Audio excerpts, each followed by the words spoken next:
the minutes from 5/7/24. So moved. Second. We have a motion and a second. Any edits, comments, or questions?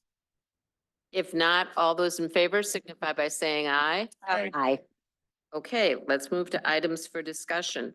We're going to start with the police annual report. Chief Olson. Yep. Well, Chief, you've gotten quick. I bought reinforcements today. That way, if you guys are gonna gang up on me, I get somebody to duck and cover behind.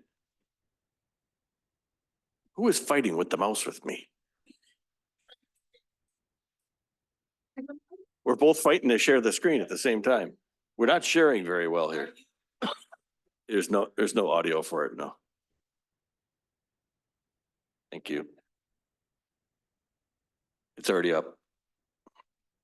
Gentlemen, We're for good. the good of the order and the record, will you please introduce yourself? And I say welcome. I'm glad you're here. So let's start. I'm Captain Chris Riedel.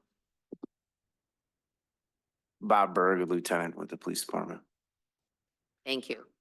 It's kind of like Mickey Mouse Club a little bit. So, yep, this is the time of year that we finally got it done. It took quite a bit of reversion editing. Our numbers don't get finalized for a little bit of time into the new year for our crime numbers and things like that. So we kind of wait to publish our annual report until we're sure everything is accurate and right the best we can. So I asked Captain Riedel, Lieutenant Berg to come along they're going to do most of the presentation. I'll just start out with just a couple different things, but as each year it seems to get this way, as we continue to grow as a community, we keep getting busier and busier, but the team remains strong next door. Now, we do have two openings that I've talked to you about before, one of which I'll brief you out later. We have a new hire starting in a couple of weeks, but they do an incredible amount of work in a lot of different areas.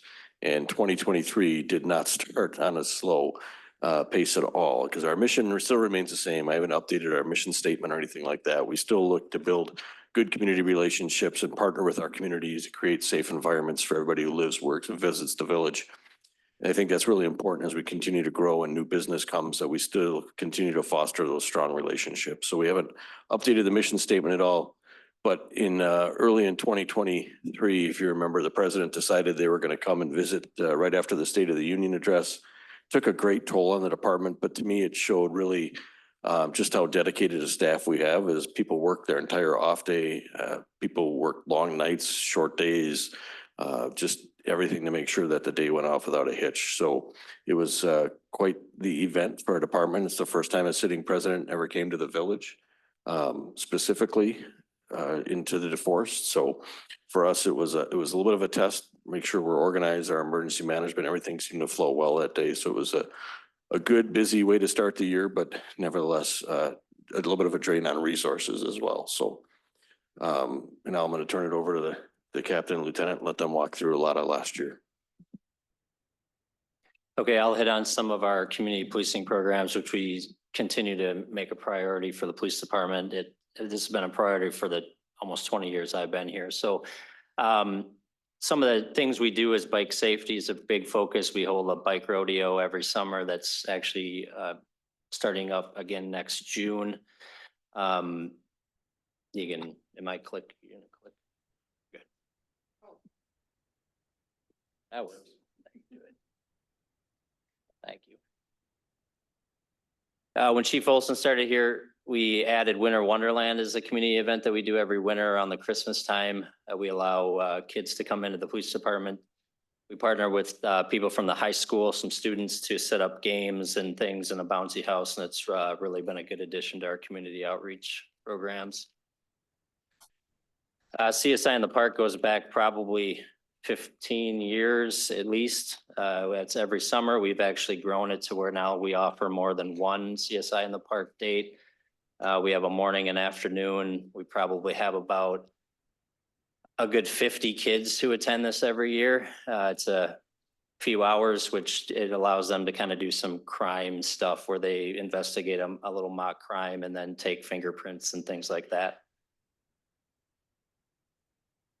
Vision hasn't changed at all either since the chief enacted it back in 2019, 2020 when he came here. Another outreach thing we do with the senior center now that we've kind of got past COVID is we partner with them for a lunch service for the people at the senior center, which I believe we did last summer. Read with an officer is an addition that we did during COVID, shortly before COVID, and then we had to transition into a virtual option during COVID, but we've gotten back to doing it in person for the past few years. We do it once a month at the library on Wednesday afternoon. The kids really enjoy that as added a way for us to interact with them positively. Transitioning some training, we do our annual active threat training for our staff every summer. We have been in every school in the district to do that training, which helps us just kind of become more familiar with the terrain and everything in the buildings. We've also done it at some private businesses. But it just makes sure that we're sharp and up to date on our training if this ever were to occur. And then we've also partnered with the school district to continue that active threat response training for the students in the school district.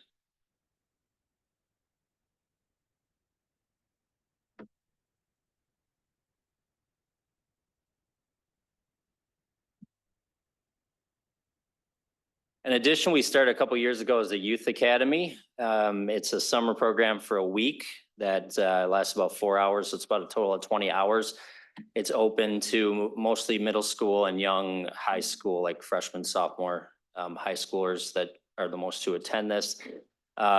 They come in for 4 hours a day. They do all kinds of stuff, mock traffic stops, crime scene investigation, things like that. It's just kind of a good way for us to interact with them. And also a lot of these kids are kind of interested in law enforcement as a potential career. So it allows us to kind of interact with them early to kind of promote that as a career option for them.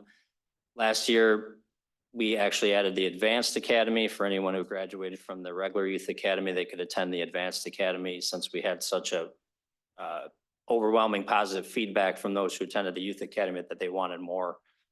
So we added that. That's a 3-day Advanced Academy that also occurs during the summer. Stuff the Squad, we've done this for years. We've actually, over the last few years, partnered with a teaching group at Eagle Point Elementary that we do it every May. We stuff the squad for Norske Nibbles, and the kids come down here and tour the squad cars and do that stuff. We get a pretty large group every year. Okay, we'll transition to a little bit of calls for service. So you kind of see the comparison 2021 all the way to 2023. It's separated by calls for service, which is just your general calls for service, right? Keep the pieces, animal complaints, things like that. Then you have traffic municipal, which would be traffic contacts or municipal calls that are related to municipal offenses. And then you have criminal cases that would go up to the district attorney's office. So as you can see, we continue to get busier and busier every year. Calls for service continue to go up. And just kind of a month by month snapshot showing the increase, obviously, during the summer months.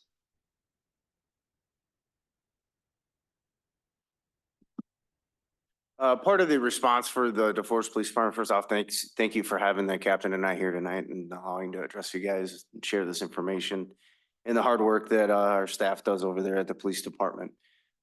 Picking back up where Captain Rita left off, some of the calls for service that we monitor and pay attention to because it is important to us here in DeForest, our mental health calls. What we have here is a snapshot back to 2018. You can see that in 2023, our agency responded to 70 mental health calls, which resulted in 1 commitment. There's been several initiatives by private entities in the county and the county itself to start really facilitating services for those who suffer from acute or long-term mental health struggles, which we find to be extremely relevant and helpful with our staff responding to these types of calls.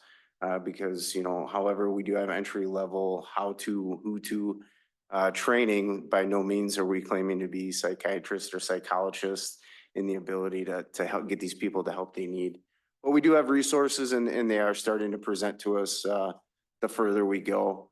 Of those 70, 6 resulted in a detox run. What that is, for those of you who don't know, is the Tolarian Center down in Madison, which has a very limited and restricted number of beds that are open towards law enforcement. For those who suffer from alcohol specifically, but sometimes drug addiction as well, provides a safe environment for them to detox off of the alcohol and return to a normal state. Alcohol is one of those really weird impairing factors that you can die from a rapid detox of alcohol if you're a chronic alcoholic. So that is not safe for us to typically deal with somebody in that state, nor is it if there's a crime associated with that to send them to the jail and put that onus on the Dane County Sheriff. Yes. So I noticed that your numbers have gone down in 23. So would you say that the implementation of those community resources have been beneficial? And do you notice that you guys are utilizing them more? And the second part of that is, do you notice an uptick in the mental health in our community? Or is it the surrounding that you guys assist with? Specifically, these are the numbers to our agency or the Village of DeForest that we patrol. I would tell you that during the COVID era, we did see a huge spike in a response to mental health calls. That was really what studies have shown to support due to that pandemic. If you can walk it back to 2018, 2019, where we were at 100, 116, and 70 really isn't that far off from that number in an average call for service. But 2019, 2020, 2021, there was a significant spike in that. I would tell you, not doing any statistical research into it, but based on the expressed concern throughout the county, throughout the state, and throughout the nation, as it relates to mental health and response to mental health calls, specifically implementations of response teams in Dane County, and opened up funding from state representatives and federal representatives, has definitely, in my opinion, and that is my opinion alone, shows a significant reduction, at least for services, in my opinion. So having the ability to have the outlet made available to people who suffer from mental crisis, where we saw lost funding over time, at least globally, is now coming back into play because it is of importance.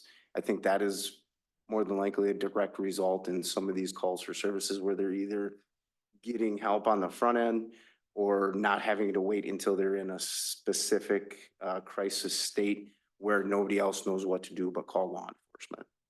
Gotcha. Can I just ask a little Yeah. follow-up to that? So just to make sure I understand, you have access to that Dane County level, or you can call on the Dane County level social workers, psychologists, people to come in and help?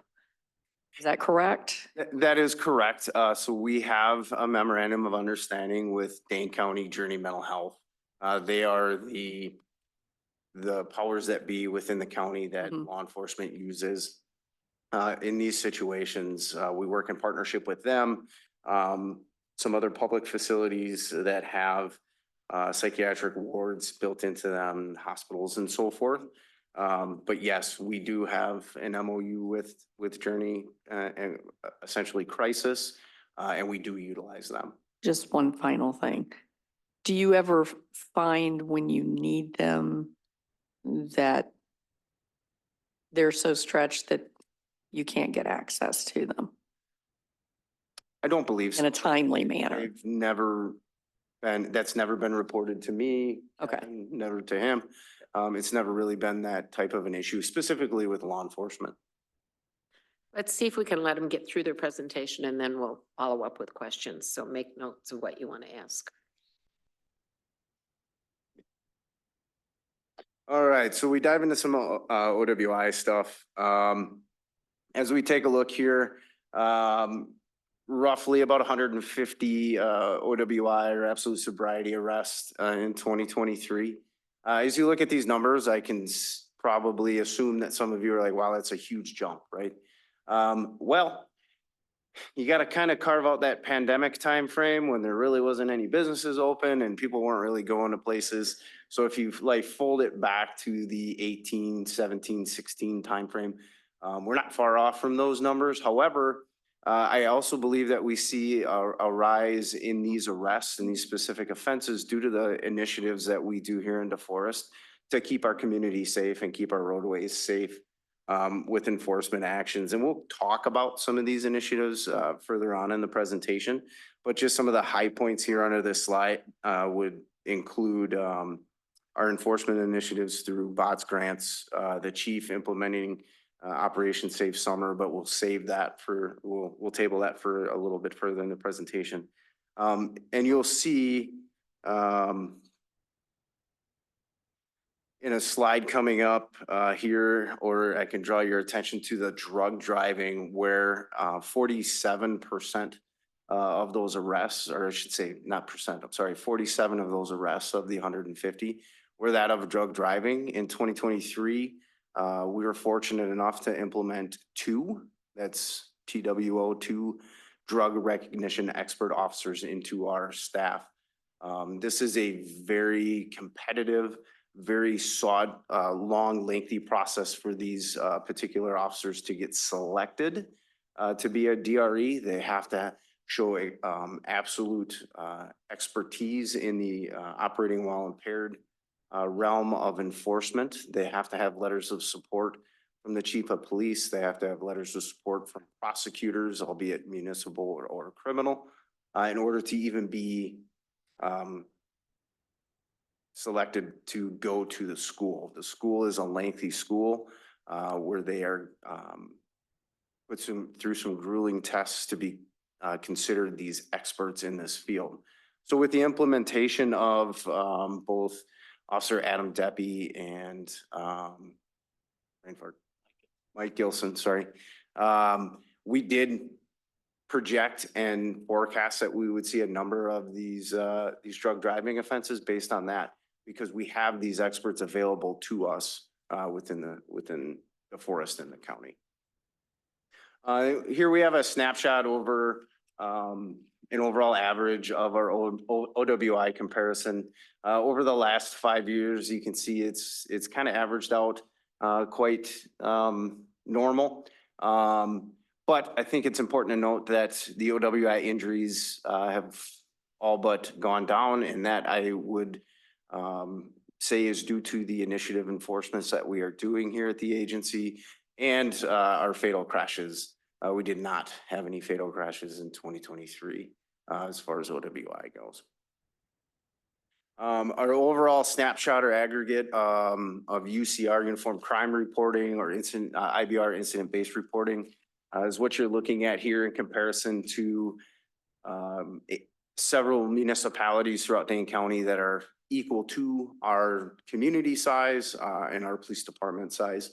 I will point out to you that if you look under, because we're talking about it, OWI, or operating while impaired, this states that there's 151 that was reported.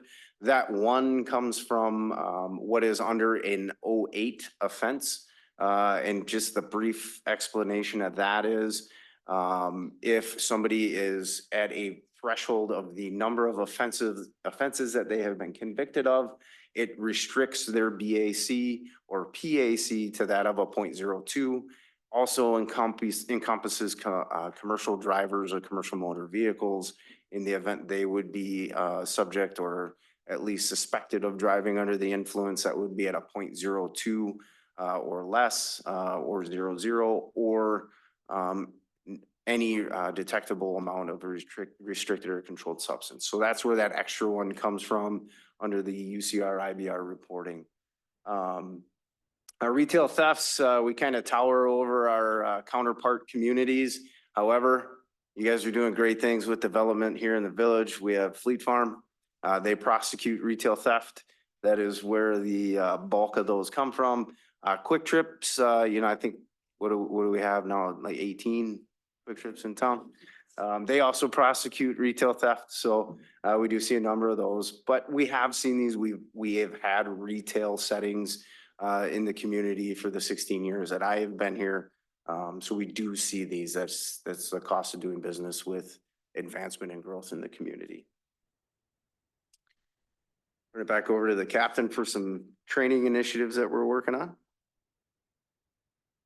So as we kind of talked about, we continue, it's obviously a thing on everyone's mind with active threat. It hit close to home not that long ago here in Dane County. So we continue to make that a training initiative for our staff and working with the school district. And we also offer training opportunities for local businesses that we can come in and we have staff trained to go in and provide them that instruction as well. We continue to focus on de-escalation training and force on force training, just to try to minimize our use of force. But if we do have to use force, to make sure that we're using the appropriate amount of force that's necessary to take people into custody. We continue to offer leadership and police organizations training for future leaders and current leaders in Dane County. That's something that we started here a few years ago, and we're actually we run it out of the DeForest Police Department. And we have 30 leaders that come every year to attend that training here. So that's been a good addition. We continue to do fair and impartial policing. We have Sergeant Sean Hughes, who's a certified instructor in that. And then again, just officer override and making sure that our use of force with our defense arrest tactics instructors, that officers are aware of, making sure that we're not exceeding the force that's appropriate to be used. Agency initiatives, obviously, we keep examining. We're always growing to try to make sure that we're meeting the needs of the community as much as possible. That includes strategic initiatives. Throughout the past couple of years, we've focused on data, and we will continue to focus on data. It's something we've looked at with crime clearances going into 2024, being able to produce a more fine tune of how we're doing on investigations, things like that. And some of those strategic initiatives follow with that of making sure we're examining data to meet the needs as best as possible. Traffic safety initiatives fall into that. We had Operation Safe Summer, which was one kind of first thing we did with that to kind of make sure we were making an emphasis on that. And then enhanced decision-making for our staff and for our leaders, our supervisors, to just make sure as we have a young staff, we want to make sure we're continuing to provide them training so that they can continue to grow in their positions and be more apt to make positive decisions when they're out and don't have supervision with them. Yeah, good. So some of the trends that we saw over 2023, as you saw from some of the statistics we showed earlier, the impaired driving by both alcohol and drugs, again, with the implementation of the drug recognition experts, we kind of anticipated to see a rise in those number of offenses, or at least being able to develop probable cause for those. Some of the speed and risky driving behavior, we were able to deploy several BOTS funded grants throughout the course of 2023, or at least during the summer months. So when you look back to page 4-ish, where you see the spike in activity in the summer months, that May to September, for specific calls for service such as traffic or other things of those natures. That is why, that's when those grant times run. Now, that grant funding is provided by the state. I would draw your attention to the fact that the Village of DeForest continues to lead the pack throughout Dane County when it comes to those BOTS funding grants. And our officers love to work them. And, the byproduct of being able to run these grants and have these funded grants is not only the money coming in, but the amount of safety that is being provided to the people who visit the forest and the residents alone. The volume of officers that are put on the street is just paramount at that point. It's not the way these grant fundings work and these shifts work, is it's not during a scheduled officer's time for service. So if they're on shift, they're working their shift. They're at times when it's really busy, they're chasing the radio. What these grant funds do is it brings in additional resources to the community, our officers, to be able to provide enforcement and compliance through traffic funding from the state of Wisconsin. So we get that additional resource here in the village. We also still employ and have, since Chief Olson started in 2019, data-driven response to crimes and incidences that occur in the village of DeForest through DDAX, if everybody remembers what that acronym stands for. So we do still continue to employ those analytics and those analyses as we go. Again, that spike in the OWI arrests you will see here from that May to September timeframe, and then they do again in enforcement in October, these high visuals. In part, mostly in 2023, outside of the state funded grants, was due to Chief Olson's initiative into the Operation Safe Summer. As you can see, 40% of those arrests and that spike was due to that drug arrest or those drug infractions. Any type of drug, let it be prescription or illicit substance, is a zero policy for the state of Wisconsin. So any detectable amount of that restricted or controlled substance is a violation under 346, the state statute for that. 12% of those BACs were 0.08 to 0.01. I would like to point your attention to 24% were almost double the legal limit in the state of Wisconsin. They were that 1.5. And then we have, of course, that outlier 4% of the 0.02 restriction. Again, that comes into play when somebody has a number of repeated offenses for operating while under the influence of an intoxicant or other drug. And then we have 4% that were underage consumptions. These grant shifts, again, they're extremely important because they curb risky behavior. Again, we don't go out and on the pavement here in DeForest to cut tickets to people and, really pad the funding that comes into the municipal court by issuance of citations. Strictly, the purpose of traffic enforcement is to gain compliance. And that's what we're looking to do, is keep the streets safe for the village, keep the streets safe for the people who visit our community, who work in our community, which is in line with our department's mission, right? The three main ones that we do, seatbelt enforcement, the OWI enforcement, and speed enforcement, we have graciously, by your consent, been awarded them for 2024. So we will more than likely have the same conversation again next year when we talk about the annual report. Currently, as of yesterday, the speed enforcement initiative kicked off. That goes through June 2nd.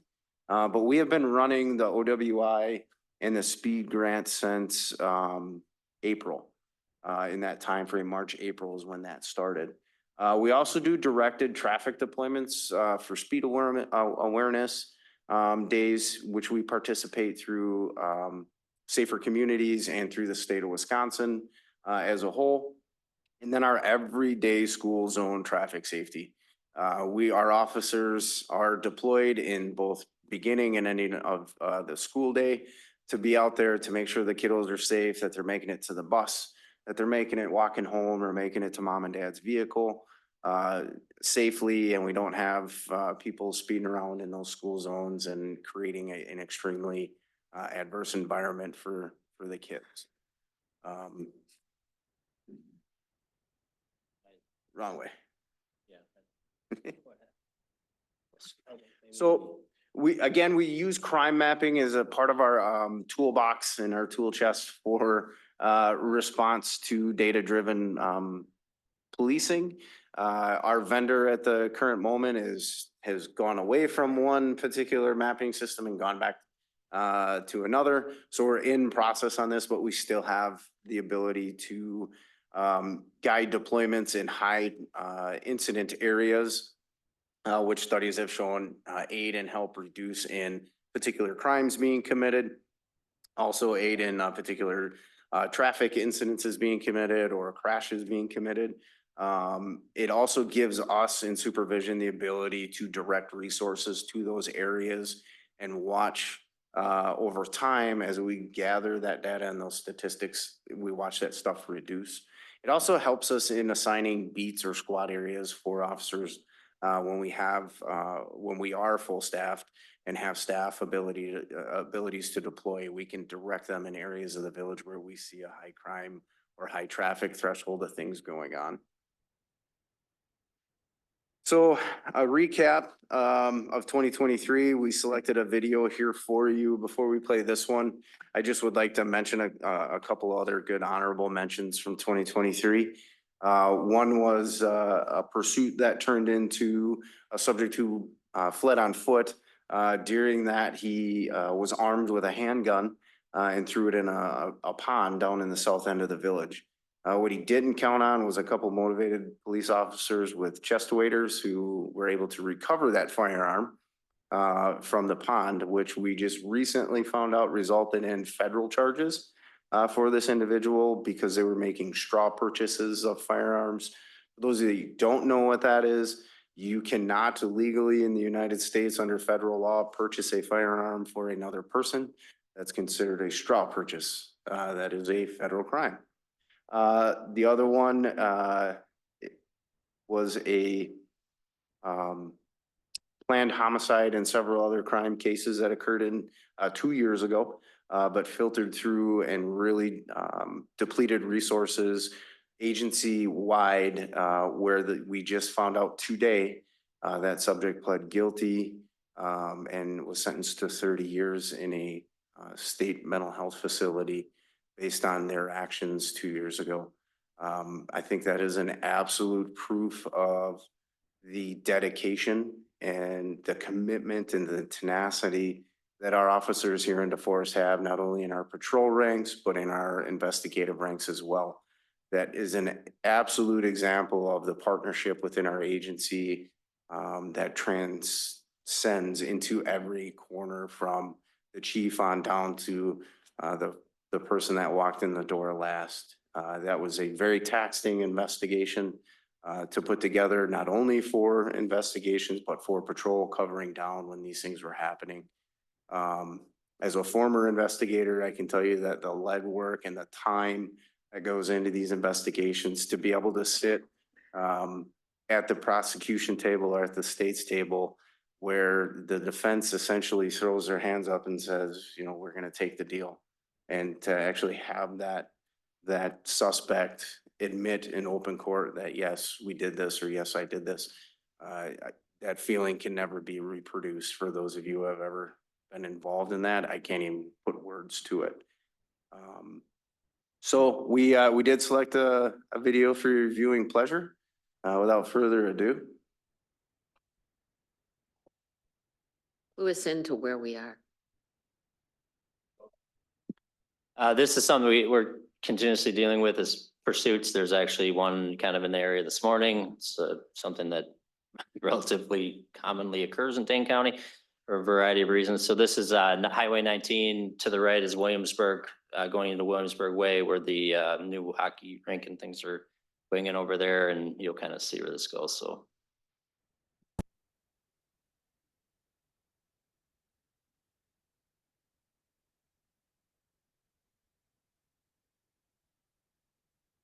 There isn't going to be any sound, but we did kind of snip it to speed it up a bit, so.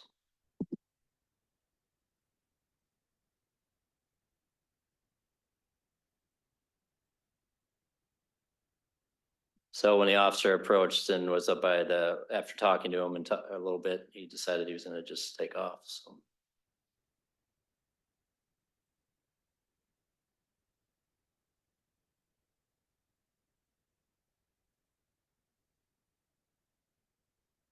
Yeah, so the driver in this turns out to be an impaired driver. When he got up to the window, they started to make that detection when he took off. This is actually the Friday, the June 30th of last summer. So going into the holiday weekend.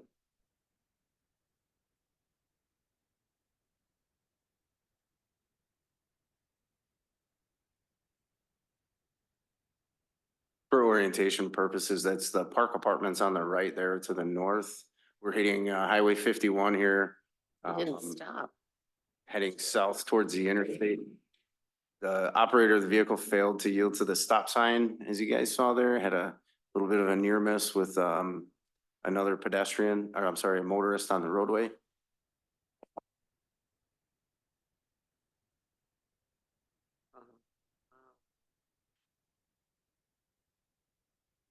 He thinks you can't get him on the highway.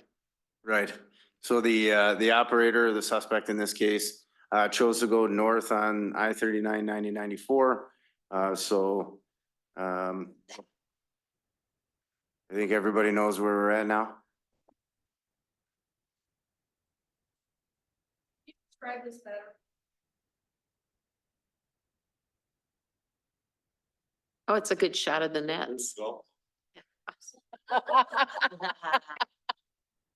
So again, like the chief said, this was June 30th of last year. So this is going into a holiday weekend, and you'll see exactly what we're talking about here about the risky behaviors and decisions that some people decide to make. It's a holiday weekend. It's a high travel weekend where the subject decided to engage in this type of behavior. And right about here is where it's gonna Oh. get sketchy. Oh, my goodness.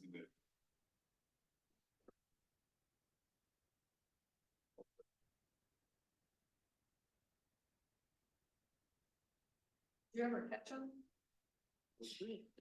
You'll see that in a second. He had stop sticks right in this area. So he hit the tire deflation device. Now he's on V westbound into Vienna. Oh.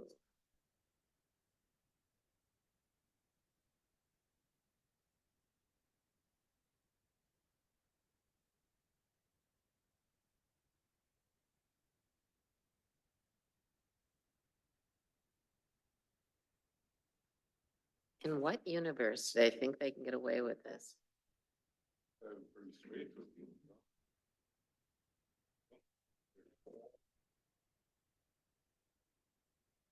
Yeah, so right about here is where the vehicle decides it's had enough.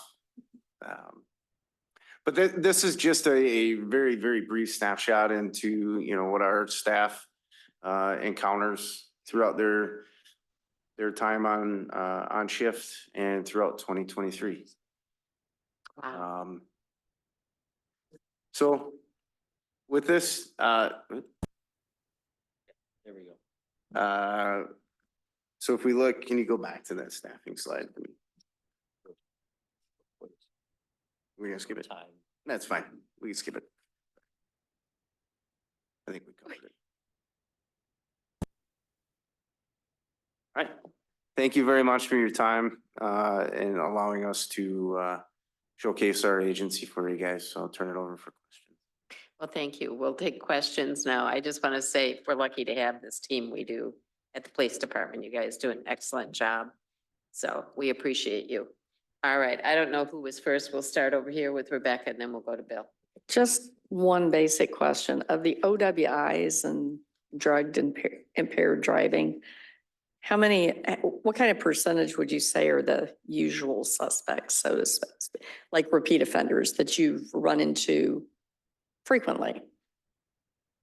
And how do you deal with that when you come across those? How are they dealt with? Yeah, so if you look at the numbers here, just under a third of 2023 offenders were repeat offenders, so one offense or more. What was the second part to your question, Rebecca? I'm sorry. I'm sorry, when you come across those repeat offenders, especially if it's someone we've dealt with before, what do you do? How are they dealt with? I mean, back in the day, one offense and you were in a lot of trouble. And now it's like, we see people with 10 and 15 and 20, you know, and suspended license and revoked or whatever. And I'm not saying it's y'all's fault. I know it's not. You guys are catching them, but what is happening to them? Sure. So over my tenure as a police officer, so that's about 18 years, 16 here with the forest, we have, you know, the captain and I and the chief been around the block a time or two with this and have really seen some movement in Wisconsin government to greaten the punishments or the severities of infractions of OWI or operating while intoxicated or impaired of a drug. A lot has lessened to the tune of a fourth OWI offense with a number of years is now a felony. There's mandatory revocations, with depending on your blood alcohol level or your breath alcohol concentration, implementation of ignition interlock devices, and other punishments that come along with that, which are punitive, either through, bless you, either through jail time or financially. And again, that's just to change the risky behavior, right? We're just looking for compliance. Bill? Yeah, clearance rates on thefts from stealing beer out of somebody's garage to Fleet Farm. Is it increase, decrease, stay the same? You know, to solve, you know, is it 100%? Is it 90%? Off top of head, is it getting better to solve some of these things? I mean, years ago, we had kids checking garages, and I realize that runs in waves, but just as an example. I'd say the solvability is increasing because of technology. Everywhere has cameras and things that can help identify people are stealing things. I don't have the exact clearance rates here. It's never likely going to be 100% because there's always going to be thefts and things that are just not solved. We don't have good information, or nobody saw the person, or it was random, or things like that. But I would say we're clearing a pretty good chunk of our retail thefts and things like that. Are we getting better at solving cases in general? With technology? I think that comes with more resources. I think we are getting better with that, with more resources. We've added, with your blessing, we've added a second detective for this for this year that we hope to get into place soon, which gives us more time and someone specifically dedicated to investigating cases. Sometimes it comes down to workload when we have staffing and we're handling calls for service. Sometimes investigations and things take a back seat to that because we got to deal with the priority things. And sometimes those cases can kind of just, you know, if you can only deal with what you can deal with. So I think we're getting better as we continue to add staffing in the areas that can contribute to those investigations. And one last quick one, kind of off what Rebecca was alluding to, increase in people running around without license plates, registration, insurance, driver's license. It's a pandemic in Milwaukee, Madison. Do we have priority for that, or is that, you know, you see somebody going down the street without a license plate See it all the time. and no temporary plate? Do we stop them, or like in Madison, it just smile and wave? Yeah, here in DeForest, we absolutely focus on the intervention in traffic-related offenses, specifically that of vehicle equipment, vehicle registration, things like that. We do fly under the philosophy in patrol that's an entryway into law enforcement to continue further investigation and discover a plethora of other crimes that are occurring. For example, in 2023, an investigation resulting from a traffic stop, and I may get it later for talking about this right now, but resulted in the seizure of over $11,000 in asset forfeitures to the agency. So absolutely, your littlest, smallest traffic infraction of having a high mounted brake light out can absolutely result in the infiltration of law enforcement into a human trafficking ring where people are being trafficked throughout the United States. So it doesn't, to us, we're looking for compliance with Wisconsin statute and village ordinance when it comes to operating on the roadways in the community. And if you don't have a license, if you don't have registration, if you don't have a working vehicle, we're going to stop out and talk with you. And again, it's not to issue a citation. Specifically, it's to, see what's going on. Maybe you don't know that you had that tail light out or something like that. But we also understand that they can result in bigger, more things. impactful crimes. Thanks. Thank you, Jim. If I can just add that one last thing for trustee Landgraf is, we've talked about it before, but just the simple act of making lights flash keeps problems away. So we get our staff, we want them out on the street, we want them proactive, we want them visible. We don't want the problems from other jurisdictions coming here. So as best we can, we're out and visible, and whatever contacts we make sends a message. The word does spread amongst other populations too. Go ahead. Thank you.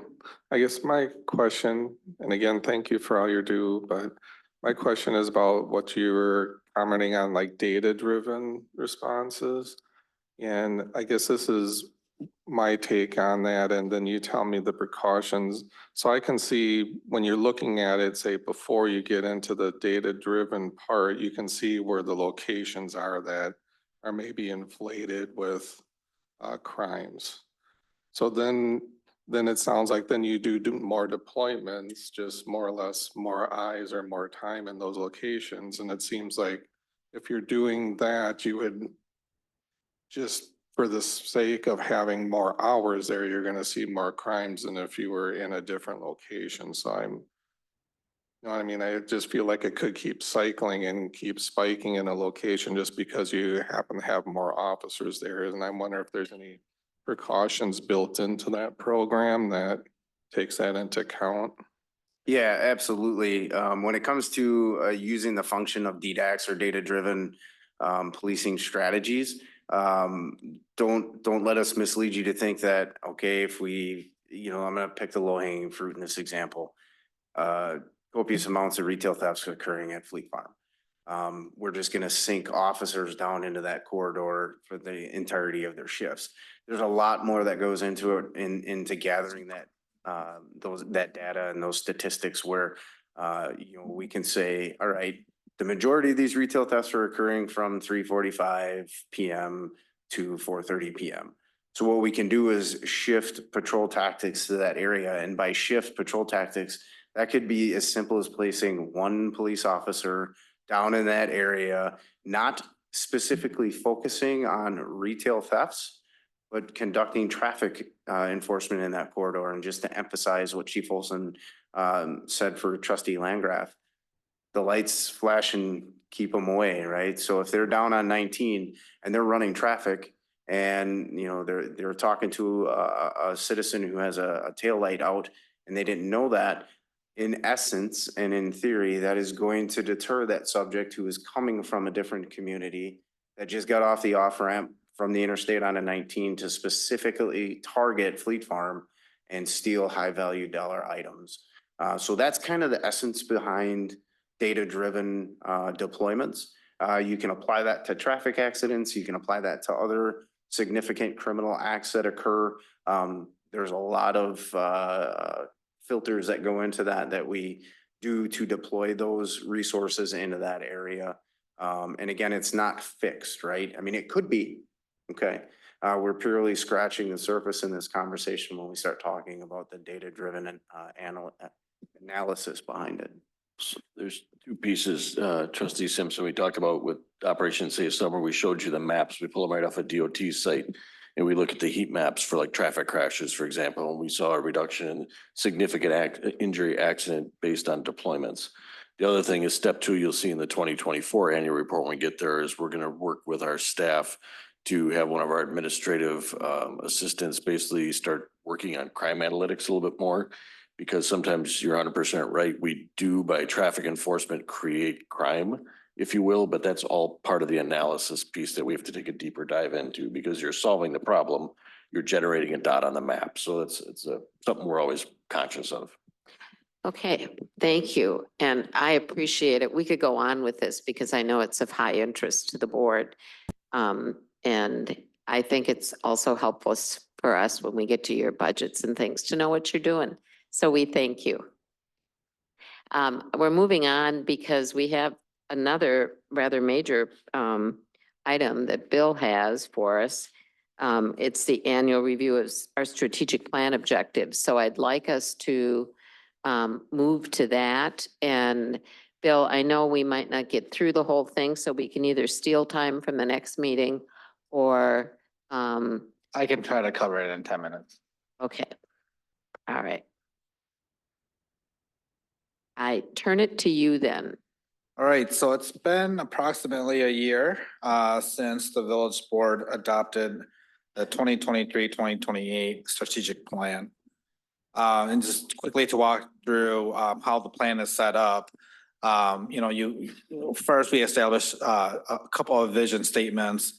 I believe there are 6 mission statements. 12 narratives. So these are what I consider priorities for the community or for the village. And those concentrated 6 internally and 6 externally. All that information was in the memo that I sent out to you.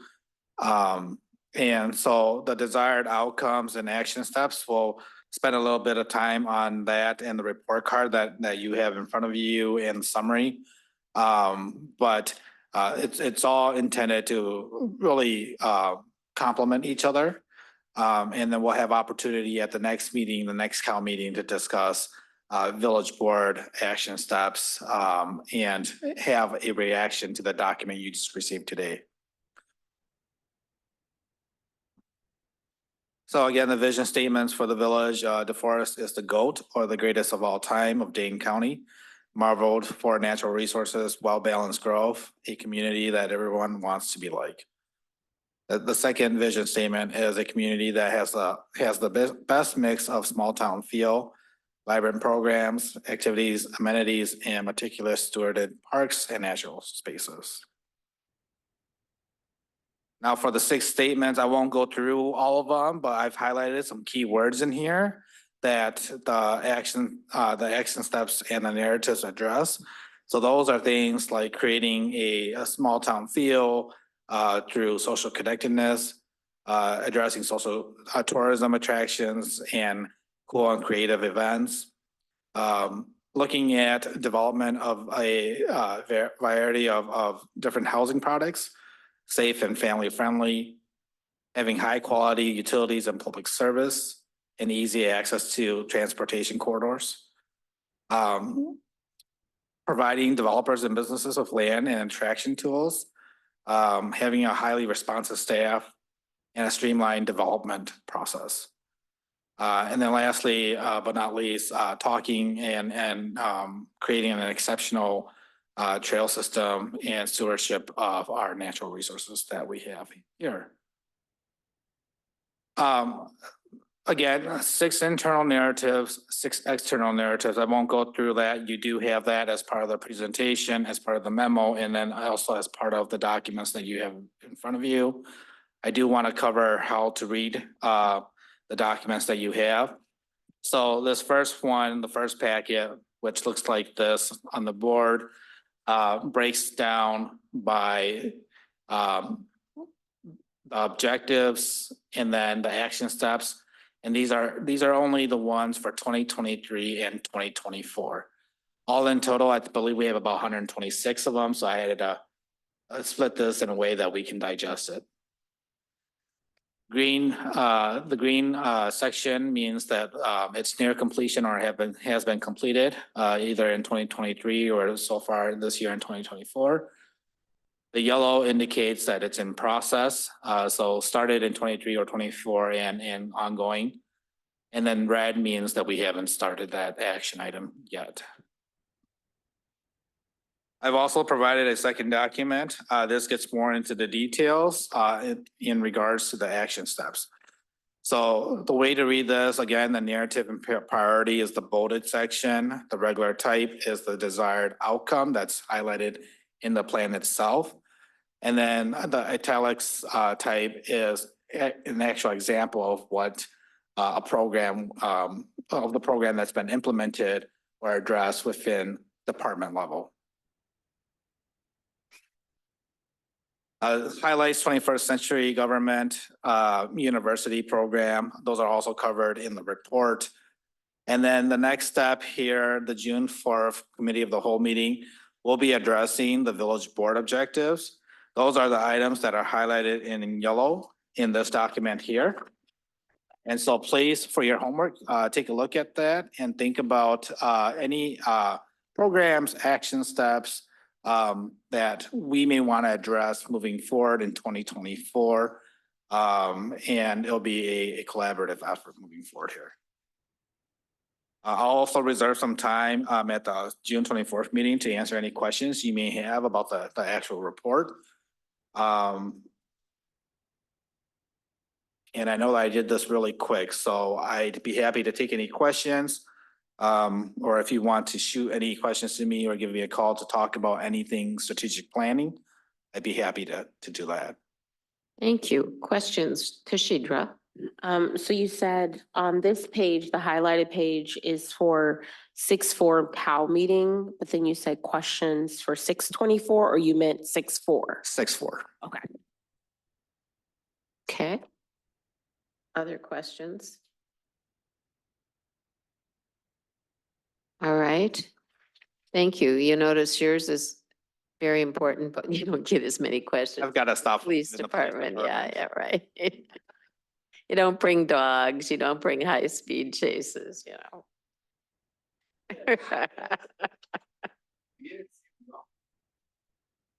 All right. All right. Well, let's just quickly go through some of the updates and see if anyone has anything that they need us to know. Bill, do you have anything for administration? Just so that everyone knows, the League of Wisconsin Municipalities is reworking their Government 101 training program. That used to be a day-long program, and it was tough to be at. They're gonna do a mini series of videos now, and so you can watch them at your own pace. And so that's supposed to be coming out here in June or July, and we can get you all signed up to receive those. Wonderful. All right. And then secondly, we did receive a request from police union to start bargaining. So the current contract ends at the end of this year. And so we'll be moving forward with that. Okay. All right. How about Carol? Okay.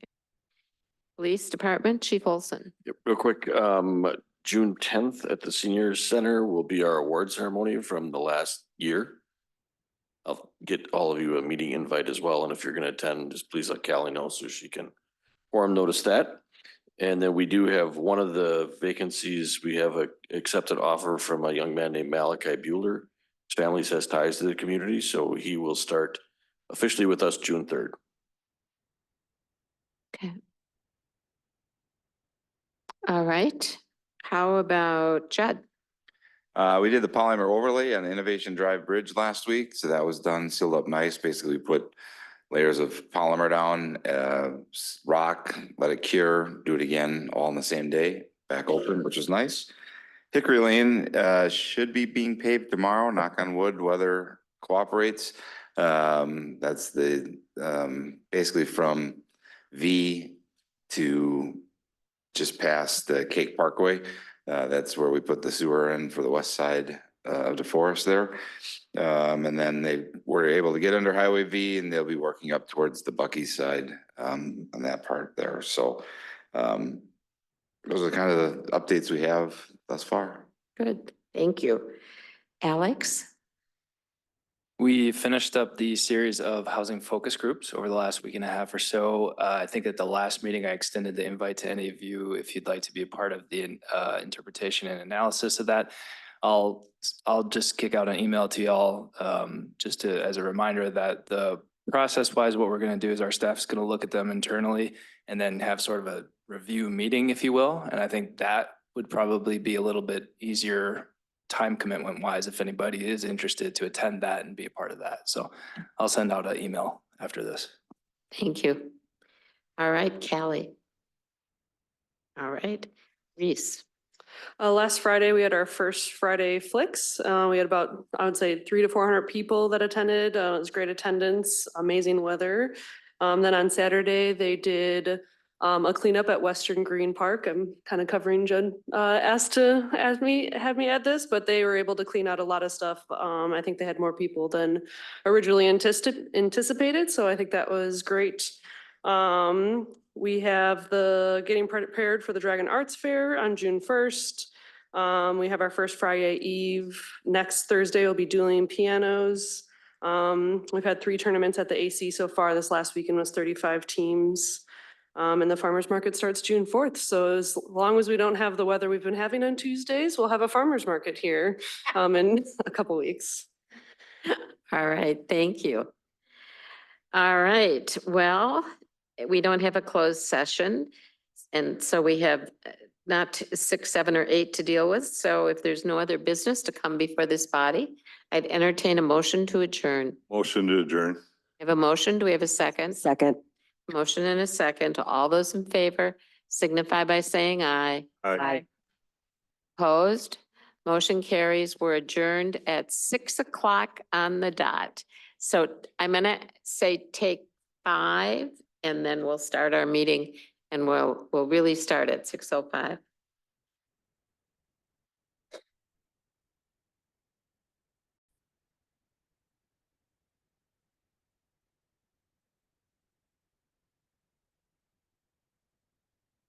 Village Board meeting to order at 6:06 PM on May 21st at, well, it is 6:06 PM, and I would ask Kelly to note roll call.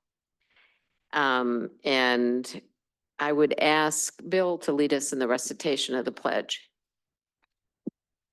I pledge allegiance to the flag of the United States of America and to the republic for which it stands, one nation under God, indivisible, with liberty and justice for all.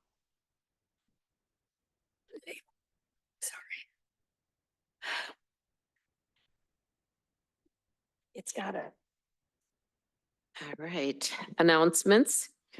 Village Board will convene into closed section pursuant to section 19.851E of the Wisconsin statutes for purposes of deliberating or negotiating the purchasing of public properties, the investing of public funds, or conducting other specified public business whenever competitive, or bargaining reasons require a closed session. Tonight, considering the purchasing of public property for parkland uses. And with that, we will move to the consent agenda unless anybody else has any other announcements. All right. I would entertain a motion to approve the consent agenda unless somebody wants something separated out. Move to approve. Second. I have a motion and a second. Jim? The consent agenda, is that everything that's on the consent agenda? Because I know there was different emails and stuff, It's everything on 5.1 and 5.2, but there's only 3 items in 5.2. right? Okay. Correct, Bill? What is represented on the agenda is correct. Okay, all right. All right, we have a motion and a second. If there's no other questions, all those in favor signify by saying aye. Aye. Opposed? Motion carries. We're going to move to public appearances. And first of all, welcome everybody. I know this is, takes time out of your personal agendas and you all have family commitments and other things. So thank you for coming. I would start by inviting Eric Larson up. And you please give us your name and address to start. Thank you. Eric John Larson, 7701 Autumn Blaze Trail, DeForest, Wisconsin. 53532. Thanks. So I wasn't able to be here last night for my committee meeting because my father had a medical emergency. So I just wanted to say what I would have said last night, make it a little easier. Over 360 people signed a petition not to have the bicycles in Conservancy. And while it isn't a huge amount, it is a large amount considering the size of the town. The other thing we have to take into consideration is how much we've just been taxed again with assessment.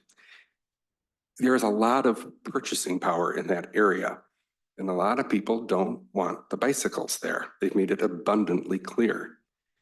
Now, I know you have to do a closed session and talk about buying and purchasing of lands, which I know about. And I wholeheartedly have said before in our committee meeting, and these two will back me up, I think that's where this should go. It gives them room, it's a new place, but it isn't in the Conservancy. And it's important that we look at it that way because I feel right now during the news cycles and everything, and I'm sure we've all heard about the trials, optics are so important. They're very important. And when things like this happen, we have to look at them like that. Why is it so important that they go there? Why do they need to be in that particular spot? Why do they need to do that in that grassy area? A lot of people don't want it, especially the elderly people that live up in my area. There are reasons and there are concerns, and they pay a lot in taxes. Anywhere from where I went 35,000 up to almost 100,000 by some of my neighbors. And they don't like it. And optically, it looks bad, not just for the town, but for the board and even for my committee. There are ways we can figure this out without angering people and still giving these kids and their parents, who some do not even live in town, what they want. And I think it's time everyone sits down and just decides how we can best do this, not in having a ton of meetings like this, where we have committee meeting upon committee meeting and we don't decide on anything, but where we actually sit down and figure out what we can do as a town and where to put them, where it won't make so many people upset. And that's really what I wanted to say today, because I think it's important that as a small town, and we are small, we're not Wanakee, we're not Sun Prairie, thank God. I think we can figure this out here and have everyone be happy. It's just the amount of animosity this is causing on both sides isn't needed. And I don't think the city council, town council, or my committee or anyone else needs to keep hearing the issues. And I'm sure the people don't. I just wanted to iterate that and say thank you. Thank you, Eric, and I hope your father's better.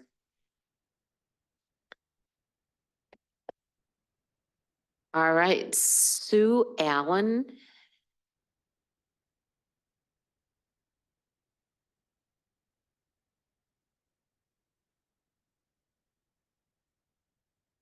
Hi, my name is Sue Allen. Oh, Sorry. it should be an instruction sheet. I live at 118 North Stevenson Street. I live at the top of the hill. I've lived here 37 years. And it really upsets me that we're back to this again. One of the best things about DeForest is the green space. And so the thing about having bikes riding in the grass just makes my blood boil. You put 10 bikes on the grass and you have the start of a bike trail. And that they don't need to be on the grass. I am against the mountain bikes being on the grass, the kids on bikes being on the grass. If you want them to come to your yard and ride around in the grass, that's fine, but I am paying taxes. And so our public space, green spaces, my opinion is that we should not have bikes on the grass. I did come to the meeting last night and there was a presentation by Greg about signage that the village has. And I think it's awesome. When I sat in there and was listening to people, I kept thinking we need something, some way of notifying everyone, where can they go? Where can you bike? Where can you hike? Where can you walk? Where can you snowshoe? Where can you do whatever? Kind of like Trails for Dummies or something like that. And the signs had pictures of a bike, a hiker or whatever. And I think that's a great start, is identifying so that there isn't a question, is it okay for me to be here or not? And so I am not in favor of whatever this thing is going on to somehow backdoor mountain biking or bikes, changing what we have. We are very lucky to have what we have. If you want to go ahead and buy parkland and then designate it as mountain biking or whatever, that's a different thing. But to take what's already here and what I've been paying for 37 years and destroying it, I just think that's not fair. Appreciate your time. Thank you. Lois Lehman.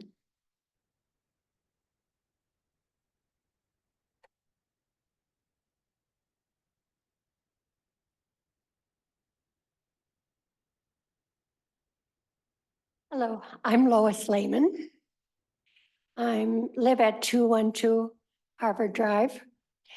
Of your very, very beautiful place in DeForest, where I can see the bike path, the river, many beautiful parts of DeForest.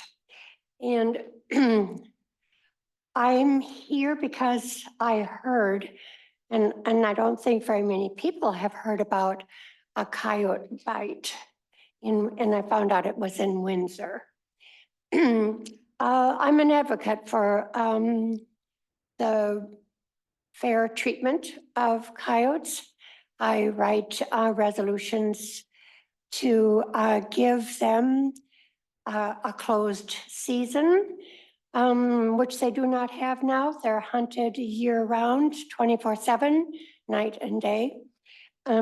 My point that I wanted to make is that I really don't want to have people find out about coyote bites and then there's an explosion of all kinds of concerns, misinformation, fear.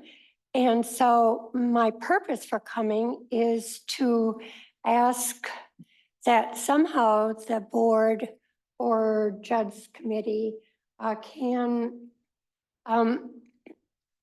give residents some way to deal with if they are meeting coyotes on paths and probably not, by the way, they're very elusive. So accidents happen or things happen. So I did tell judge committee that I have a hazing program that is actually run by Dane County and the Madison Public Health and Professor David Drake with UW Extension Forestry.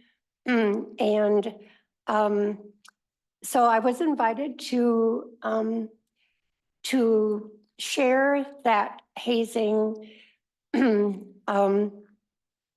program with you, and that maybe it can be used to help get the residents of DeForest to be aware and what they can do, and that their pets, you have a wonderful leash law. It's already there. So if we can just keep the pets on the leashes and then of course family is safe. So I have materials that I can leave. I also, yes, they are. With the video link and everything. Oh, okay. Yeah. Sure. Thank you. Yep. I made 5 copies. So- Okay, I can. Okay. Make some more. 3 minutes are up, but I highlighted some things about this handout that I am giving Reese. Thank you. So I hope you have a chance to read it. Thank you. I'll send out some additional information. She did come to the meeting last night and I said I would share it. We're gonna meet on Thursday and I'll get that video link and include it both to you and the committee. Thank you. Very much. All right, our next speaker is Randy Giffen. No? All right. Oh, well then Anne Marie, you're next.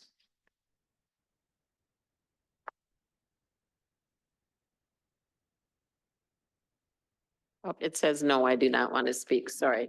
Oh, that's okay. Just scared him. It is.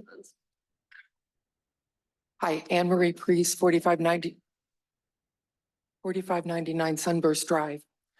At last month's village board meeting, I heard somebody say that, oh, the whole concept of the conservancy was a marketing plan to sell premium lots and kind of thinking like this wasn't a conservancy. So I went ahead and called Mike Ring. And he told me, yeah, it was zone C1. It's zoned a conservancy. And there's ordinances that apply to C1 land. And one of the ordinance is that there is only passive recreation, like cross-country skiing, biking on the path, hiking, fishing, but not off-road biking. So that is in section 15 of the DeForest ordinance on page 187, if you want to look it up. So a few months ago, the park department and Matt Hayden scheduled 2 off-road bike clinics on the mode area at Rivers Turn. There was no notice given to the park committee, even though we had a park committee that had met. they were blindsided by the time they read it in the paper, and there wasn't approval by the village board. But after it's published and out to everybody, of course, then the village board had to approve that.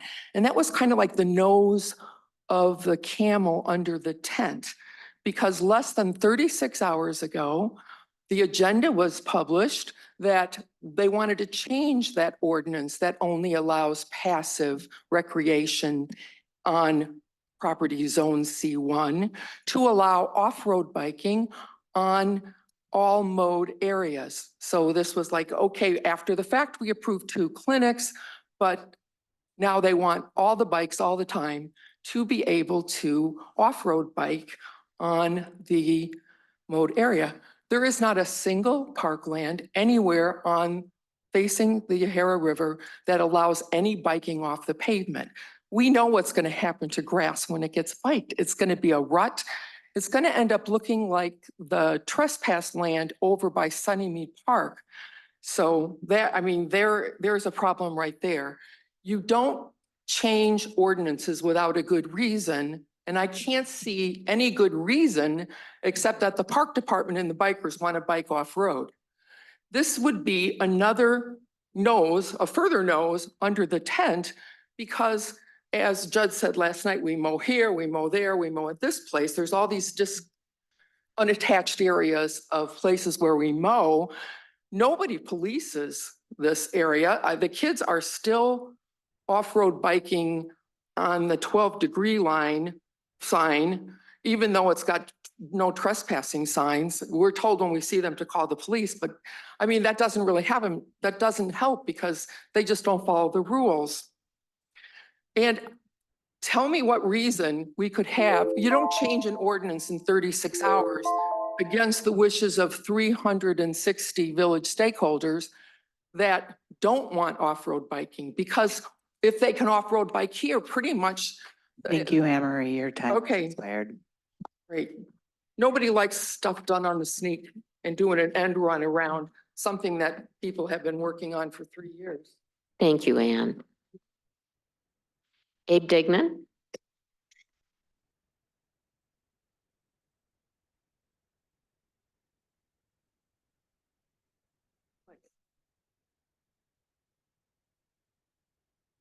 Hi there, my name is Abe Degnan. So I'm at 6846 Conservancy Plaza.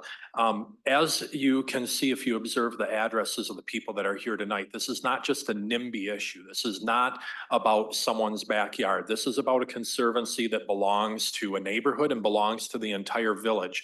This is about a conservancy that was well thought out and a plan that was put in place 20 years ago about what this neighborhood and what the conservancy and what the parkland was supposed to be. So there are other undeveloped areas. If we are searching for a place for mountain biking, and I am okay with you searching for a place for mountain biking, there are other undeveloped areas where this could exist. In worst case scenario, you have the area by Sunnybrook that's already been described, which has been kind of already mountain biked upon and has been broken. It's been broken in, and broken is actually a great way to put it because it's essentially irreparable. And it's ironic that we're sitting here with resolution 5.21 celebrating International Migratory Bird Day when the village seems to be actively considering decimating another area of importance to birds. Anne Marie tracks these birds and posts about it regularly. I mean, she shares this information of her love of birds with the neighborhood and with the community. And that's a big deal. People do this. My mom is a bird watcher. She's out there all the time looking at stuff. So what makes one thing trump another thing when there is already a plan in place? The mountain bike can buy their own land. They can literally buy land and buy a hill and do what they want with it. Or the village can decide to, but I'm here to tell you that it is not right to change what has been set up in the past, even if this is something where the rallying cry is it's for the kids. It's ironic. I understand from the minutes and from the eyewitness accounts of people who have been at the Parks Committee meeting that the Parks Committee is also against this change and prefers to continue the passive recreation nature of this area in the Conservancy.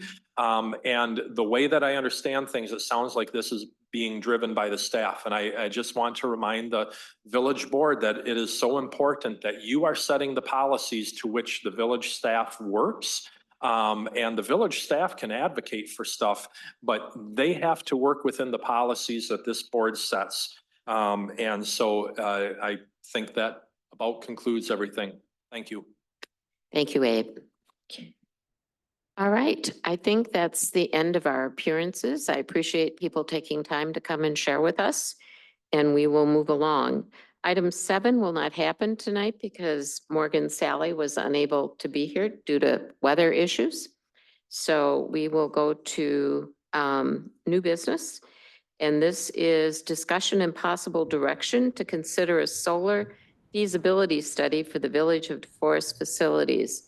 There was material in your packet. It's with Judd and Greg, but Greg left it to you, Judd. No, Greg's here through the magic of Zoom.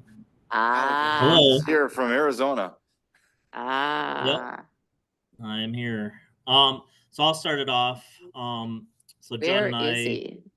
Oh, can you hear me? We can hear you. We want to see you.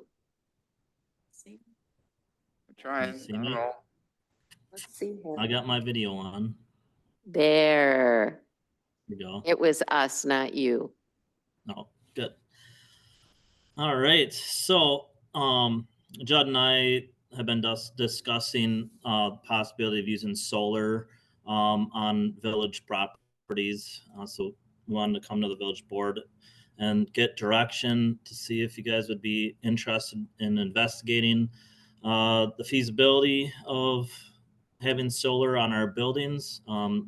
Having solar on our buildings would, reduce electric costs for, the PD, the fire department, the village, our wells,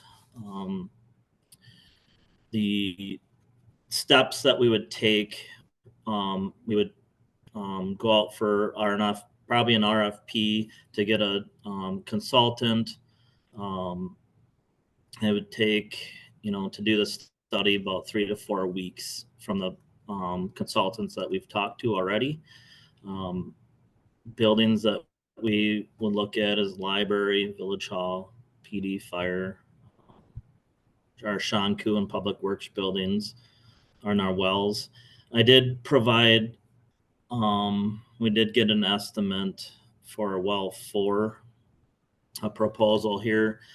So according to Align Energy, we are considered a commercial entity. So we are limited to 20 kW for output. Anything over that, we can definitely go over. It's kind of hard to explain, but we can only go up to 20 kW. If we do go over, we can go over a little bit. They do pay us like 4 cents a kilowatt hour for overage. Judd, I don't know if you can get up the well 4 proposal that was in the packet. We're working on it. We're trying to make sure that we can see you while you're describing what's happening here. Okay. So if we scroll down, this is our well 4 proposal.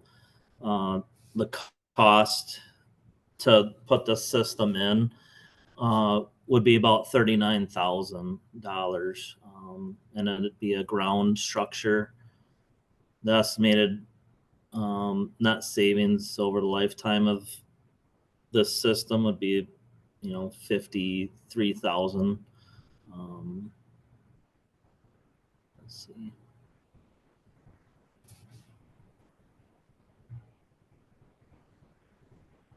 Sorry. Lost it here. I can't see it.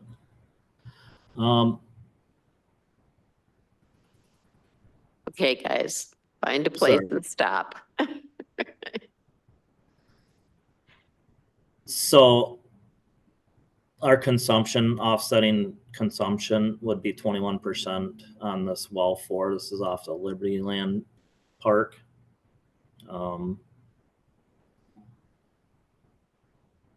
So as you, as we look at this, the savings on the bill, if you go down to page 6,